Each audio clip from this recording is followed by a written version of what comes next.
دعوت اسلامی کی مرکزی مجلس شورا کے رکن مولانا حاجی عبدال حبیب اتاری ان دنوں ساؤتھ افریقہ سفر پر موجود ہیں۔ اسی دوران ساؤتھ افریقہ کی سٹی جوہانسبرگ میں مقامی بزنس کمیونٹی کے افراد اور دیگر عاشقان رسول سے ملاقات و نیکی کی دعوت کا سلسلہ ہوا۔ اس موقع پر مفتی عبدالنبی حمیدی مدثر ذلہ العالی اور دیگر ذمہ داران دعوت اسلامی بھی موجود تھے، جبکہ رکن شورا نے موجود اسلامی بھائیوں کو دعوت اسلامی کی دینی کاموں اور شعبہ خدام المساجد والمدارس کے تحت مساجد کی تعمیرات میں حصہ لینے کا ذہن بھی دیا۔ اختتام پر مفتی عبدالنبی حمیدی مدثر ذلہ العالی نے دعا فرمائی، جبکہ ملاقات کا سلسلہ بھی ہوا۔ یا اللہ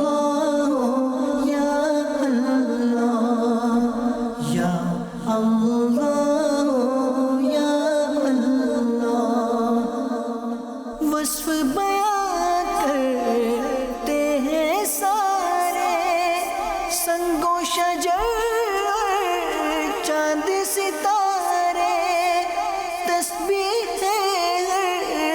خشک و تر ہے